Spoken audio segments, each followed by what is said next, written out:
topics and opinions expressed in the following show are solely those of the host and their guests and not those of W4CY Radio, its employees, or affiliates. We make no recommendations or endorsements for radio show programs, services, or products mentioned on air or on our web. No liability, explicit or implied, shall be extended to W4CY Radio or its employees or affiliates. Any questions or comments should be directed to those show hosts. Thank you for choosing W4CY Radio.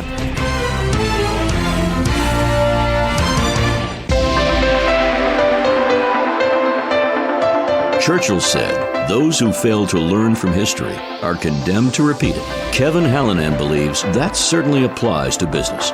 Welcome to Winning Business Radio, here at W4CY Radio. That's W4CY.com. And now, your host, Kevin Hallinan.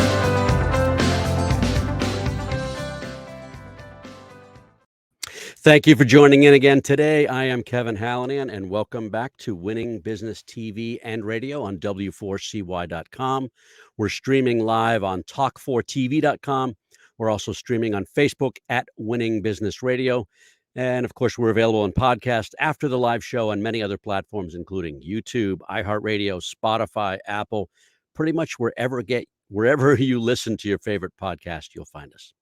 The mission of Winning Business Radio and TV, as regular listeners and viewers know, is to offer insights and advice to help people avoid the mistakes of others, to learn best practices, right? The how-tos, the what-tos, the what-not-tos, to be challenged and hopefully to be inspired by the successes of others also.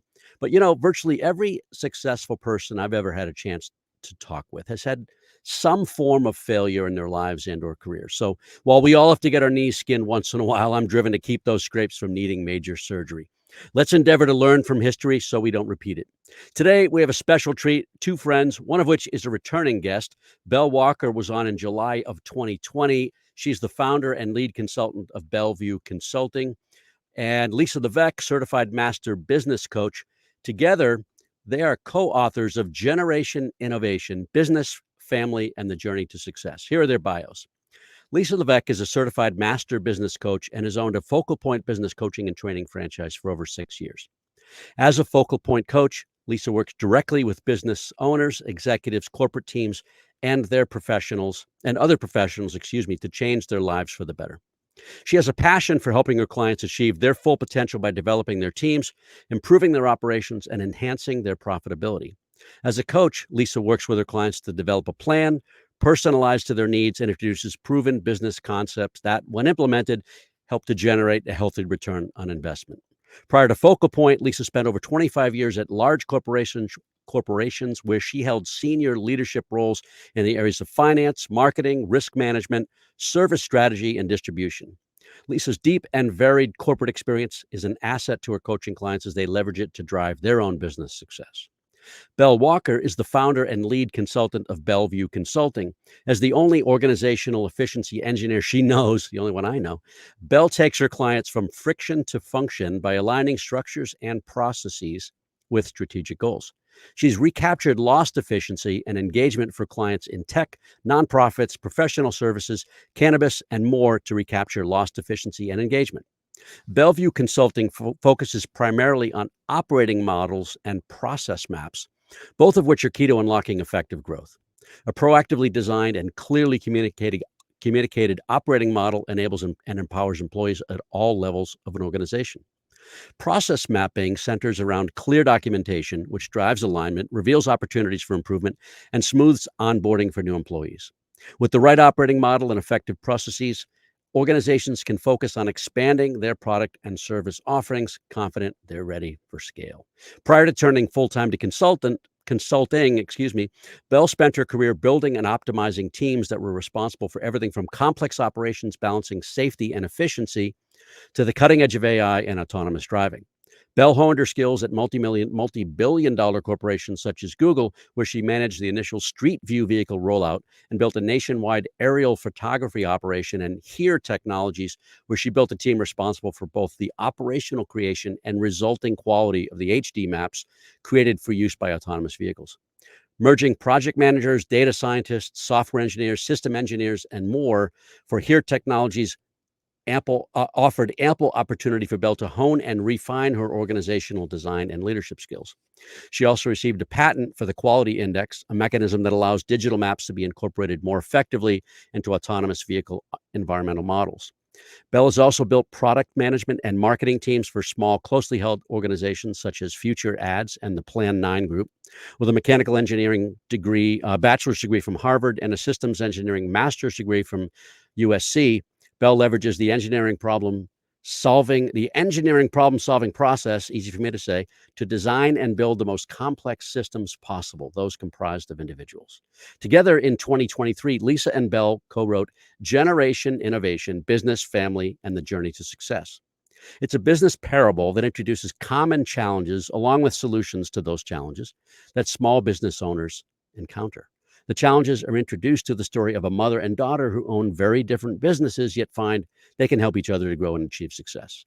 Well, I did that quickly because I wanted to get here. Lisa and Belle, thank you and welcome back to Winning Business Radio and TV. Thanks for being here. Thanks for having us. This is going to be fun.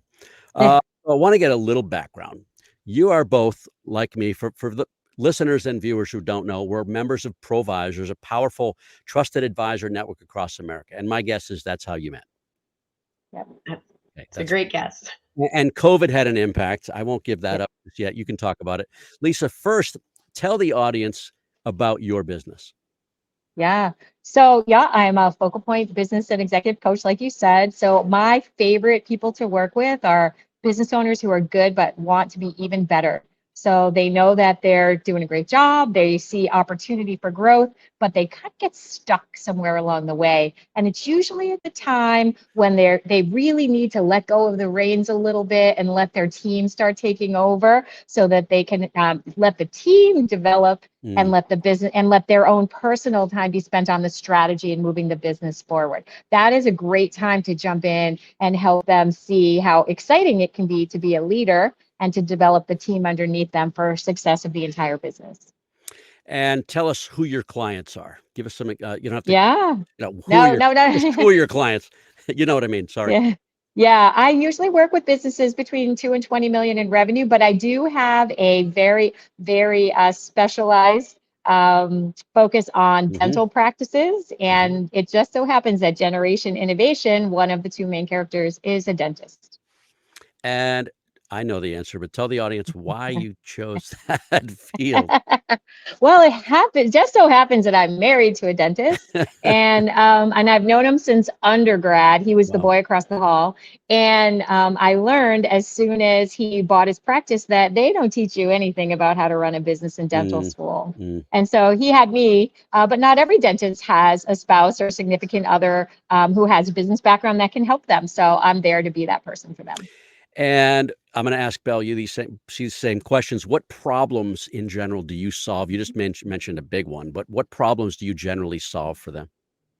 Well, it depends on what stage they're in, right? So if they're in a growth stage, we talk about how to create efficiencies, how to maximize the productivity of their staff and keep them happy, because it's tough. There's not a lot of career growth afforded to these folks. So how do we do it?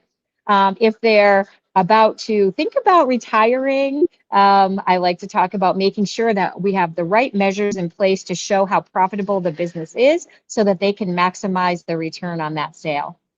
Or it could be early on too, but those are the two major ones, kind of growth, or let's talk about selling. Great. This is a big question. Give it about a minute. A case study, something recent, just kind of where they were, the type of problems and the work that you're doing with them. Yeah, so I'm working with you want me to give it a minute, really? You don't really want me to. A full minute. Go ahead, as much time as you want. A radio silent minute. So one dentist that I'm working with, super successful practice, right? Really did well.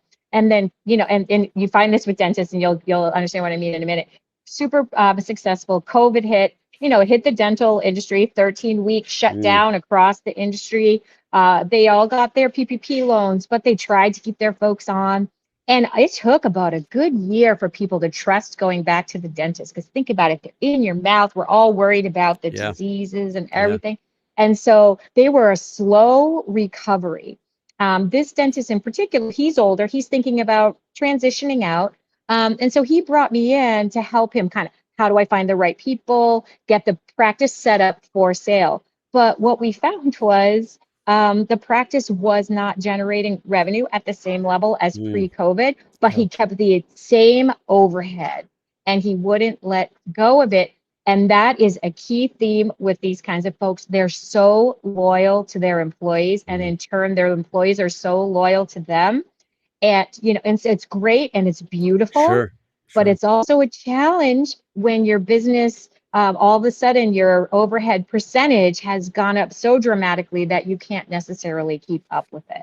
So it was Mhm. a great to really kind of talk him through, how can we maximize things, how can we keep as many people as possible, and how can we get that revenue back up to where it was pre-COVID so that he can feel good about the next phase for him. So it's pretty deep. We're going into every level of his Mm. business, operational efficiencies, expenses, employee issues, everything.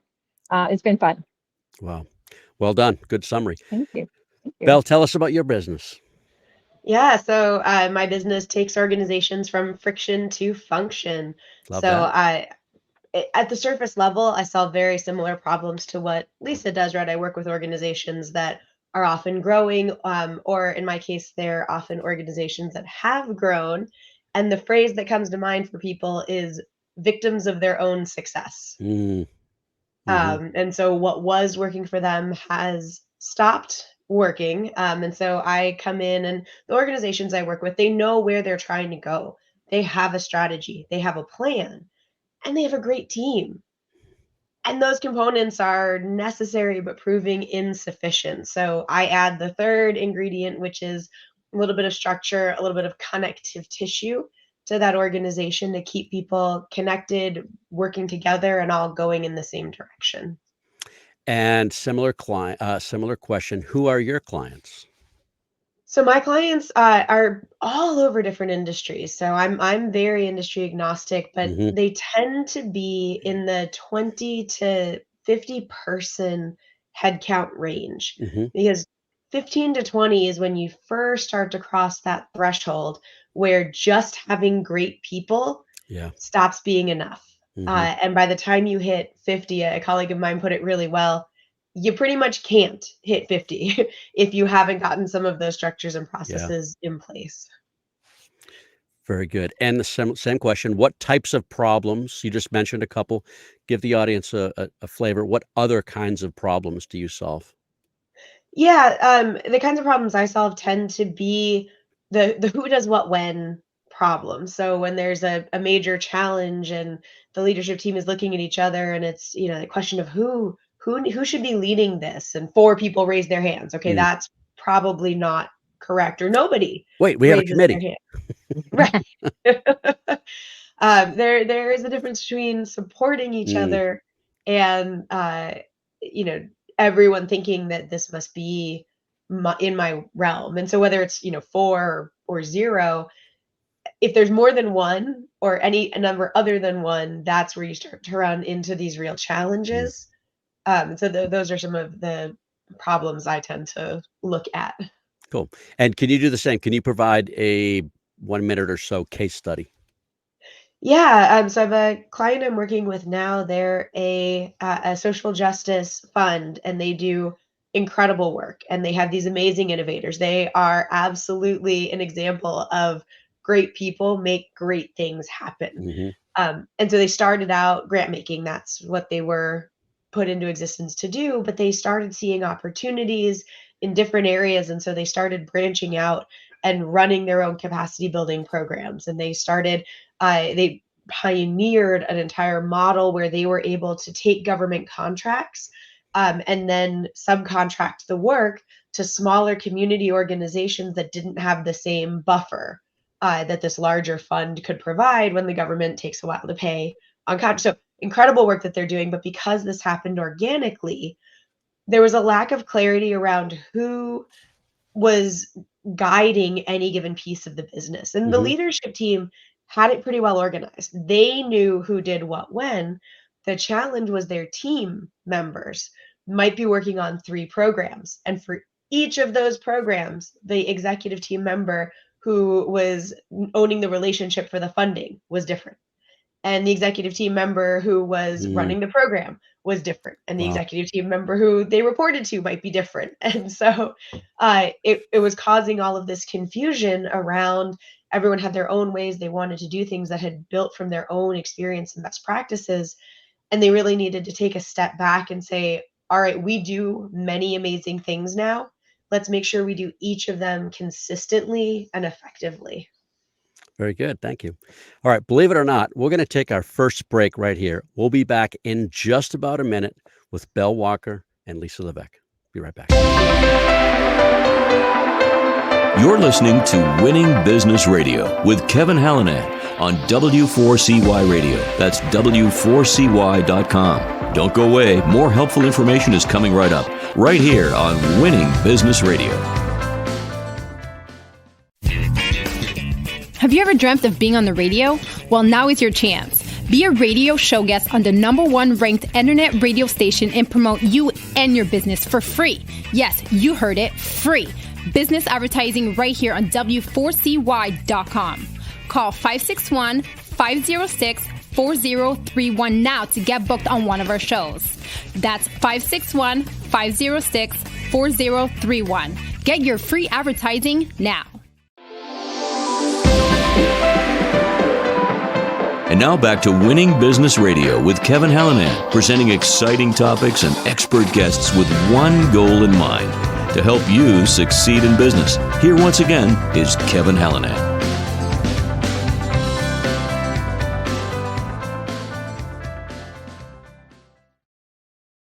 We are back with Belle Walker and Lisa Levesque, co-authors of Generation Innovation, Business, Family, and the Journey to Success. Okay, so where did the idea of collaboration on this project start? Lisa, do you want to take this one? Sure, I'm happy to. So you mentioned we're all part of a national networking group, Provisors, and when COVID hit, Provisors didn't back down, and we actually became more powerful, and we opened up our borders, right? And so Belle's in California, I'm in Massachusetts. They allowed people, because we went virtual, you could guest anywhere in the country. And so one day, Belle guested at one of the meetings that I was in. We happened to get put into a smaller group that they call troikas. We met in a troika. We kind of hit it off. And I think Belle reached out to me and said, hey, did you want to kind of follow up? And we started talking about, hey, we kind of had a good vibe going. And, you know, she's got some great skills that supplement me, and I've got some world experience ahead of her, maybe a few years here or there. And so together, it was a nice combo. We started writing some articles together.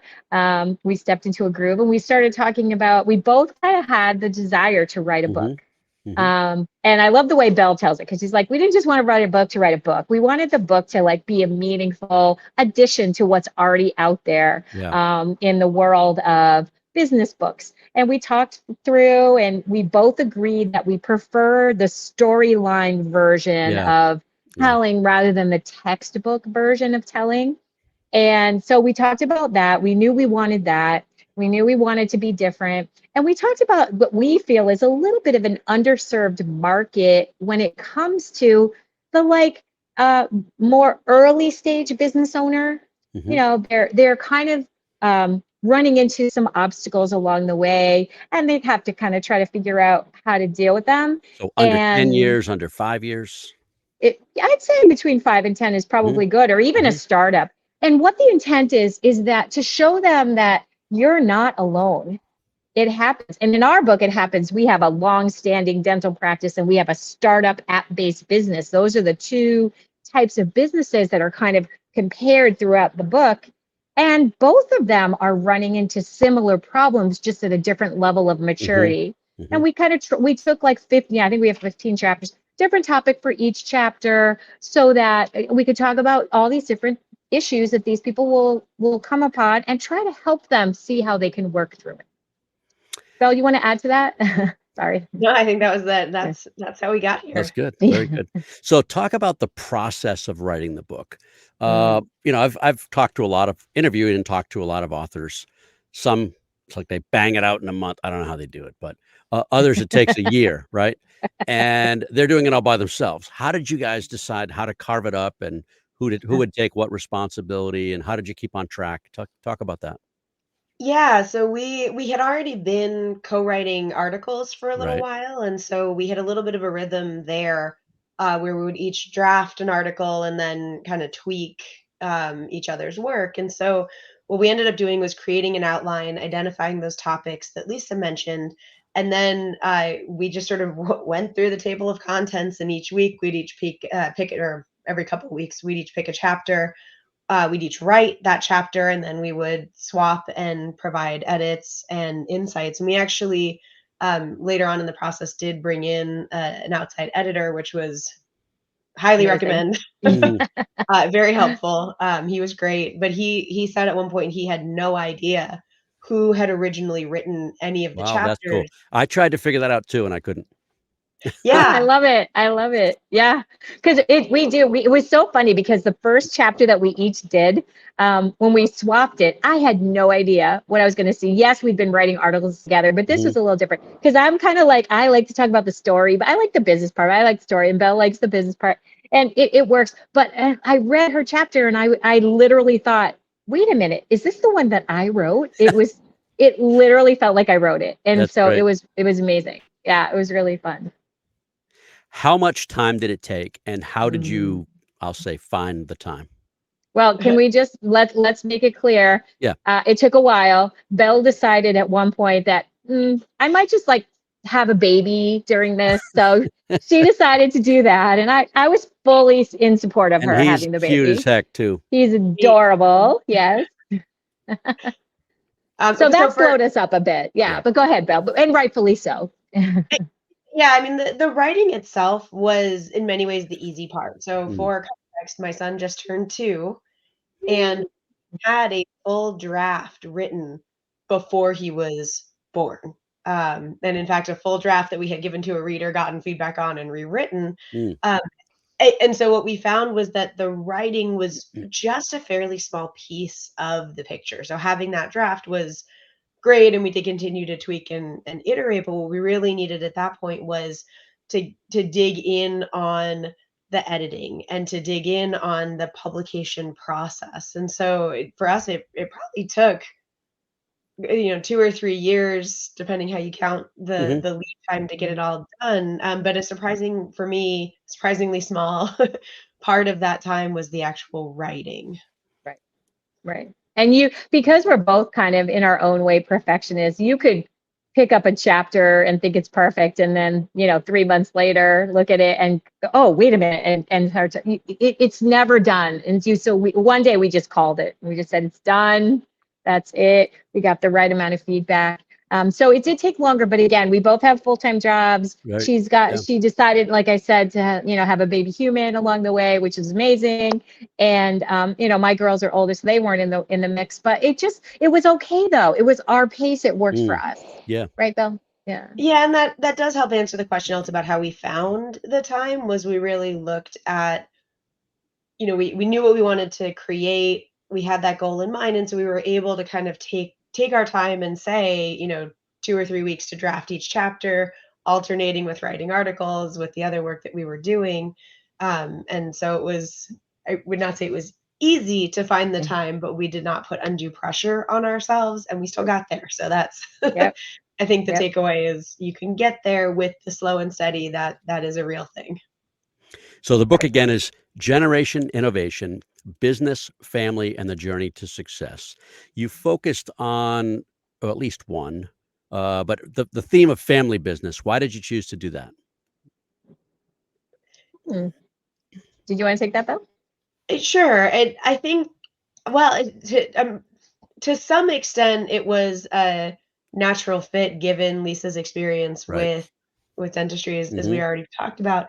But part of it was to have that nice comparison point between the tech startup Right. and the more traditional, if you will, business. We were really looking for businesses that were about as different as we could make them. Hmm. So businesses that might exist entirely virtually versus ones that rely on that brick and mortar, something that is looking to expand into a very large team versus a small family environment, because we really believed and believe that a lot of the challenges and the basic concepts are consistent even in those wildly different settings. So it was a natural fit on the one hand, and it helped provide this anchor point for the comparison that shows the similarities.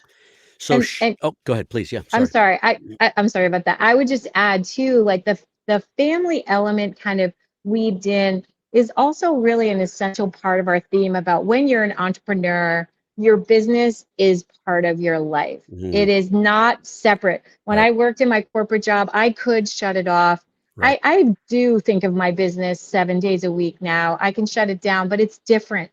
And so integrating it in as the right, it's very common. And so we wanted to show the entrepreneur that don't think you're going to go into this and be able to shut it off. And so we wanted to show the impact to your personal life as Right. well. And Right. so the family element was really a nice way to bake that in there, whether it be the mother-daughter or the relationships in their life besides their relationship with each other. Yeah, I like the relationship between mom and daughter, and we're going to get to them in just a minute. What are some of the Belle, you just alluded to this, some of the challenges that are similar between a family run and in this case, a tech startup, and those that are different in terms of dynamic? Yeah, so we have 15 chapters of Yeah. relatively Yeah. consistent challenges, but some of them are very basic elements, like the way that you approach accountability in your organization, Right. whether you have a People for sure. small, Right. right, small family business or a large one. Without accountability, you start to have a little bit of chaos that likely does not serve the business. Some of it is more sort of traditional business, principles like sales or marketing and how you're approaching those. Um, Efficiency, the Pareto 80/20 rule can be applicable in a wide variety of Mm. contexts. So That's a handful. I've probably Yeah. shared this with both of you at one point or another, but I've worked in two family businesses, my dad's and my father-in-law's. Working for my dad, I was very young, and you could see people in jobs they shouldn't be in because they were, just kinda too close to everything, and the same with my Mm. father-in-law's, is the people problem was exaggerated because, well, that's just what where we're gonna put him, right? That's where we're gonna put her. That's what she's gonna do, versus matching the person and skills to the job. So that's what I've seen over the years. Yeah, And we then have a chapter that does all about that, where Kate tries to hire a friend into a yeah, role that she's not ready for. yeah. Yeah, that does happen. You're right, Kevin. Sorry to cut you off. Oh, no, that's good. That's good. Um, Talk about what you guys perceive as the key inflection points within that growth of a business. So, Mm. for example, I think of Mm. the generational change as one key in a family business. I've worked with multiple family businesses as clients, and as you said, as I heard, hello, as you heard me say, worked in them as well. Real key inflection point. What are some of the other inflection points you see? I mean, certainly when the leadership changes, Mhm. that is always going to be a key inflection point. Yeah. In the early stages, I do think there is something to be said about headcount growth, those Mhm. 15, 50, 100, 150. There are certain markers that tend to shift the dynamic in an organization. And Lisa, if you want to talk about some more. Yeah, no, I agree. I would say that we see that certainly on the daughter startup and on the mother's side. I mean, she's like struggling the whole time with the fact that she doesn't want to admit that maybe she's nearing retirement, and she sees, bringing on a partner or thinking about what is that key step that you take to set Mhm. your business up to leave your legacy. Think about it. You spent your whole life building this and you want your legacy to stand. So, how do you do it? Finding the right person to represent it the right way. And in the book, the mother has the right person and hates him for it, right? And takes a long Yeah. time to Yeah. finally realize that what he represented. But that was a huge point for her. So we have the daughter who's experiencing the growth and the people, and you see her mature, right? She's like a kid who's doing I was everything. just gonna And say very excited, very energetic, ready to rock and yeah, roll, right? yeah. And then she becomes this mature businesswoman, who I like love it. Like, she's my own daughter. Like, I honestly feel like Belle's my daughter, honestly. And like, we always like and it feels like it's our story in some way, you know what I mean? But it's just beautiful to watch her grow and mature into this, really strong and successful woman. And then the mother growing into this, okay, finally accept I am going to move on, but I'm not retiring. I'm going to do something new. And that's really exciting. It's never has to be over. All right, pause on There's that thought. yeah. It's the bottom of the hour. We're going to take another break. We'll be back in one more minute with Belle and Lisa. You're listening to Winning Business Radio with Kevin Hallinan on W4CY Radio. That's W4CY.com. Don't go away. More helpful information is coming right up, right here on Winning Business Radio. The YP.com website is your local search engine. If you're looking for a good restaurant, it can help you find the right one nearby with ratings and reviews. Or if your car breaks down, you can use the YP app to find the closest repair shop. Or maybe you're just looking for something to do on a Friday night. Well, it has great local coupons for all sorts of things in your area. No matter what, when, or where, if you're looking for something, YP Local Search can help you find it. So go to YP.com or download the app to search local, find local, and save local. And now back to Winning Business Radio with Kevin Hallinan, presenting exciting topics and expert guests with one goal in mind, to help you succeed in business. Here once again is Kevin Hallinan.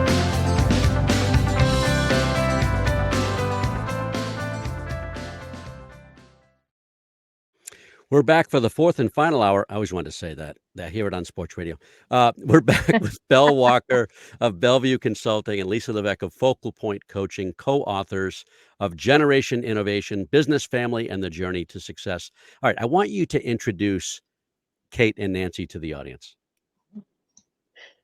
Let's see. So Nancy is the mother. She's the dentist that we've talked about. Mhm. She has been working at this practice since she finished dental school, and she's been the owner or co-owner for the vast majority of that time.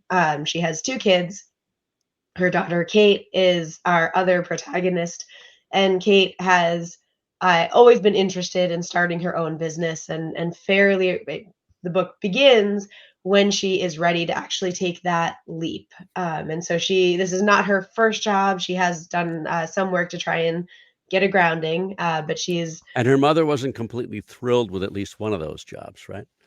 No, and this did borrow a little bit from some of our real life experience, where I had noticed, especially in my time at Google, that actually the administrative and executive assistants it was a launch pad Yes. into some of the most successful positions in the business, and that's not traditionally, I think, how many industries have approached those roles. And so Right. we introduced a little bit of that kind of new school, old school tension in pretty early on.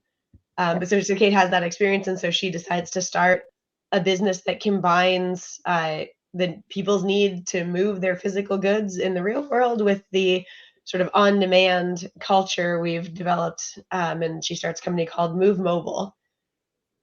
And I don't recall, did she introduce her mom to the gig economy, or was her mom familiar with that beforehand? Mom will say she was familiar with it, That's what I thought, right? Okay. yeah. Although she really thought it was limited, but yes.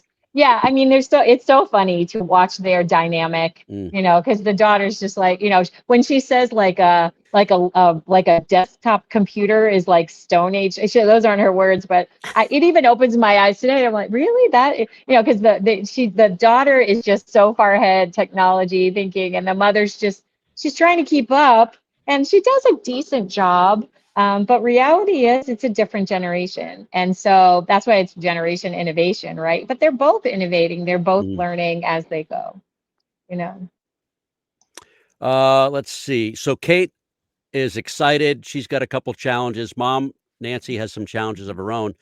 And early on, her husband, Kate's dad, mentioned some news, which complicates things somewhat. Tell us about that. Yeah. So literally very early on, he comes home, he finds out that they're doing a little bit of an early retirement offer at his company. And he's, early to mid 50s. And he's kind of like, he's a little bit, should I or should I not do it?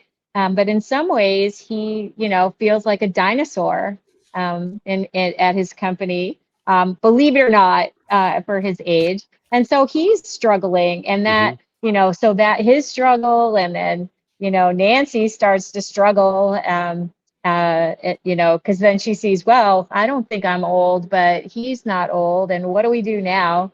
So it's an interesting dynamic, but the husband conquers it really quickly. Like, I'm done. He's ready. He's ready to move on. Whereas Nancy, it's a pretty big decision for her to think about what's next, moving on from dentistry. So talk about just for a minute why he found it easier and she did not. That's a good question. I'm going to just go some of, by the way, the relationship of the Nancy and her husband probably came from mine with my husband. And, he's the dentist, but it's just easier for him to make the decision like, okay, time to move on. I'm excited about the next phase of my life. And remember, he's in a corporate role. Right. It's easier to you have your friends and you have all of that, but he doesn't own it. He didn't have as deep of a relationship or feeling of responsibility to his co-workers. Yeah, I think it's a very big difference when you are the owner and you're responsible for all of these people and all of those patients and everything. It's a much bigger deal. Do you want to add anything, Belle? No, I think Lisa really articulated it. At heart, he is retiring from a business. When Nancy is thinking about retiring, it would fundamentally change everything about that. But it's not she retires from a business, it's she retires and everything changes for Yes. the right behind, in a way that's just not true when you're part of a larger machine. All right, talk about the dynamic between Kate and Nancy, both the pluses and the challenges. I won't even say minuses, I'll say challenges. Yeah, we decided pretty early on that we wanted them to have a generally good relationship, and that it was a little unrealistic for the relationship to have always been as strong as it is now. And so, as we were talking through more of the backstory, and there's elements that obviously never made it into the book, but we know because we really dug into their lives, where they went through some really tough times, especially when Kate was in high school and coming to terms with her own identity. And they had to kind of look to how they were going to move together. And so they really started to fall back on what are things we have in common. And it turns out that both of them have been pretty passionate about business for a very long time. And so what we decided very early on is that this talk about business was as much a relational crutch as anything else. And that's why they have these deep conversations. And you can see through the book that, it starts with more love than that. But it really continues to grow as they watch each other go through this transition and they see how it's touching their whole lives. That you can see that relationship just strengthen and deepen. But it's really formed around this sort of anchor line they have of, okay, we're not going to argue about mom's migraines. We're not going to argue about, who's dating who. Yeah. We're just going to talk business because that's a safe place to be, and let that be the foundation so that we can get into these trickier topics. Lisa, want to add? Yeah, I love the complexity of their relationship, because anyone who knows a mother-daughter relationship, it is going to be super complex.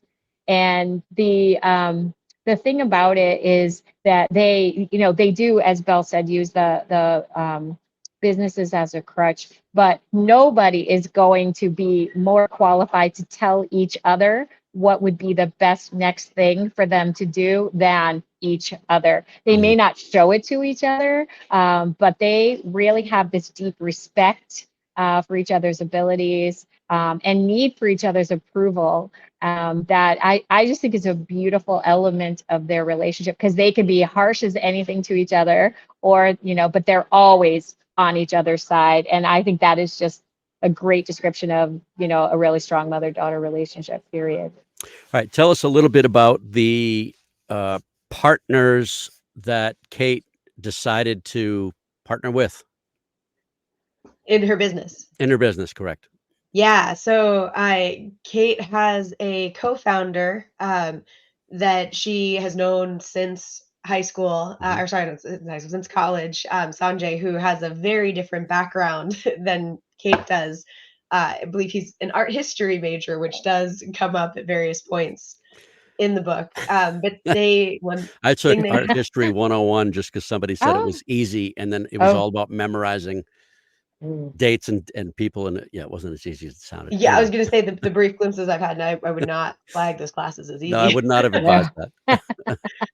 Um, but yeah, so they, as they've talked through the years, they've been through a lot of moves. It's always terrible. That, certainly for me, drew a little bit on my own experience with moving, especially in those early years during and out of college. That's why I never bought a pickup truck. Right, I'm not right. kidding. And everyone wants your help. That's So right. they've been toying with this idea since a class in Yeah. undergrad. They used the business model for competition, and they've been continuing to tweak it over time. And they make really good partners for each other because they have these different backgrounds and perspectives. And they fall very naturally into a dynamic where Kate can be the CEO and Sanjay provides this additional expertise.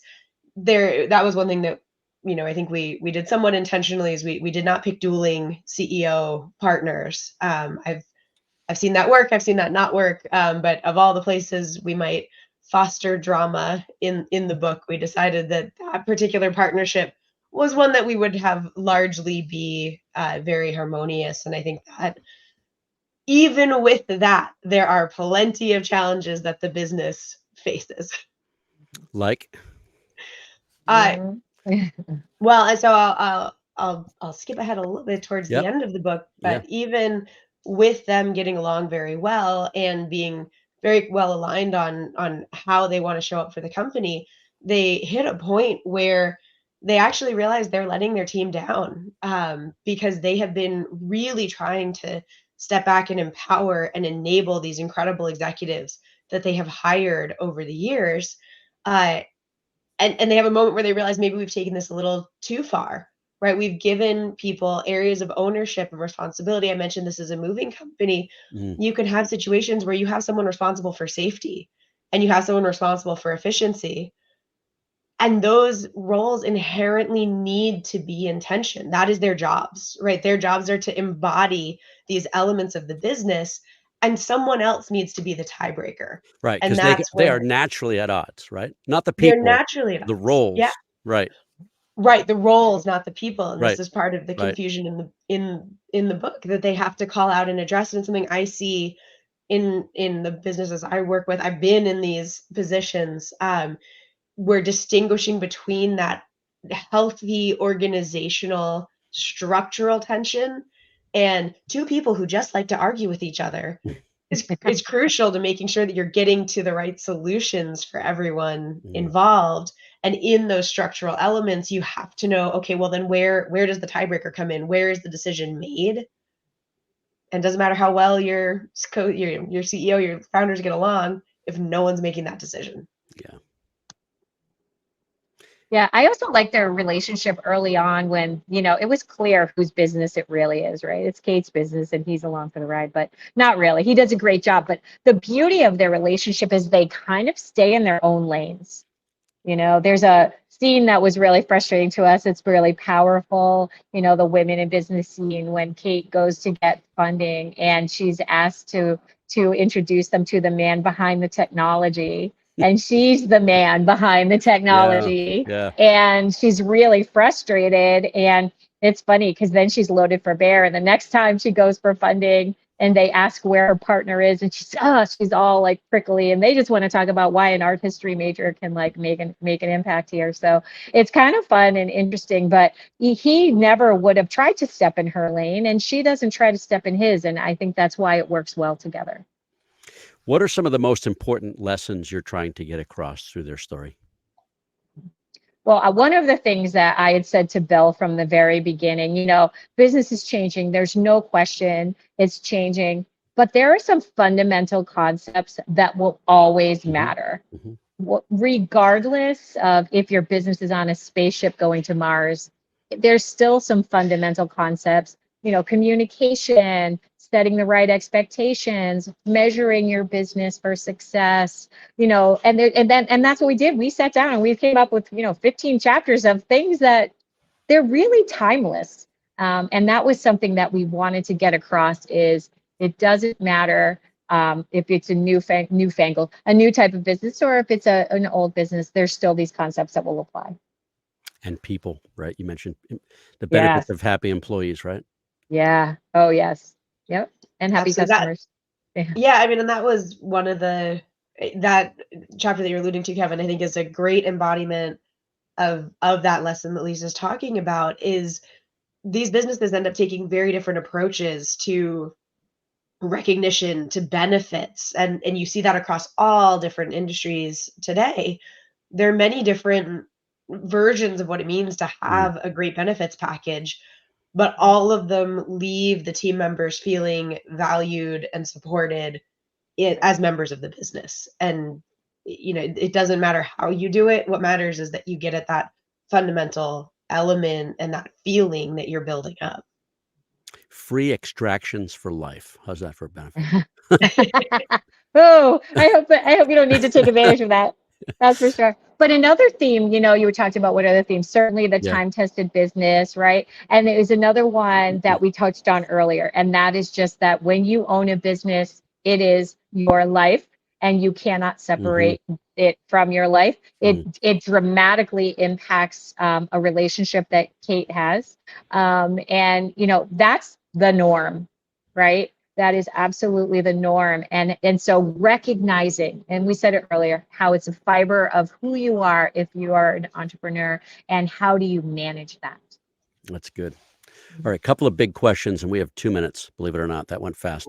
What's your best advice? I'll let you combine these. I'll give you both questions. Best advice to someone thinking about starting a business, and best advice to someone currently running, and I'm going to add family business to that. That's a I big one. think, yeah. And Sending- by the way, when you're done, you'll think you wish you had said something else, but it doesn't matter. But just what comes good. to mind. So for someone who's thinking of starting a business, make sure you're passionate about it because it is part of your life. Excellent. You have to feel passion for it, right? And then for someone who's already in a business, Belle, do you want to take that, or did you want me to go? Sure. So for someone who's already in a business, I would say that it is well worth your time and energy to pause every couple of months, take a step back, Very good.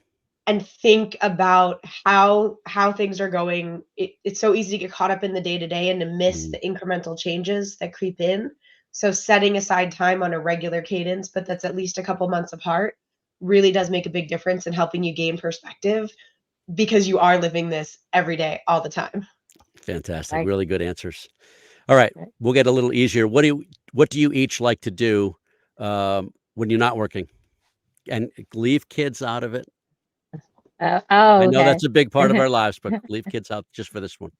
Well, let's eke in, even though it's March, snow skiing, right? Almost done. Yeah, me this weekend too. There's still snow, but we're close to the end of New England. And then read. I love to read.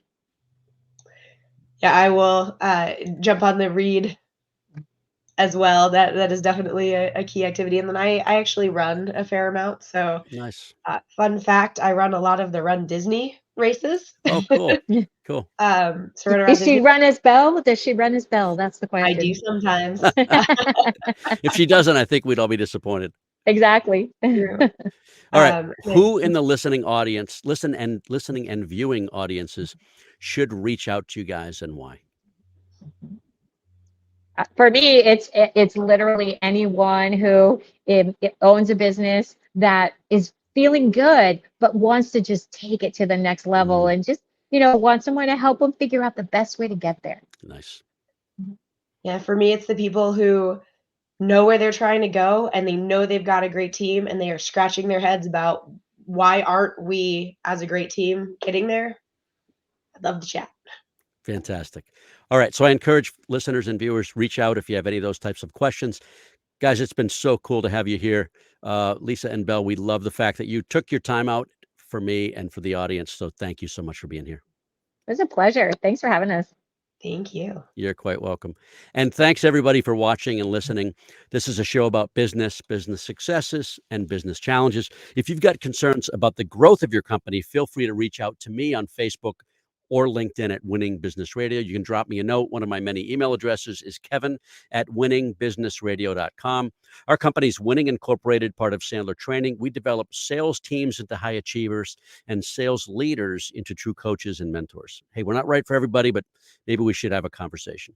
Thank you to our producer and engineer, Juan. Thank you, Juan, for another job well done. Be sure to join us next week. That's Monday, March 25th. We're going to do it all over again with another exciting guest. Until then, this is Kevin Hallinan. You've been listening to Winning Business Radio with your host, Kevin Hallinan. If you missed any part of this episode, the podcast is available on Talk4 Podcasting and iHeartRadio. For more information and questions, go to winningbusinessradio.com or check us out on social media. Tune in again next week and every Monday at 4 p.m. Eastern Time to listen live to Winning Business Radio on W4CY Radio, W4CY.com. Until then, let's succeed where others have failed and win in business with Kevin Hallinan and Winning Business Radio.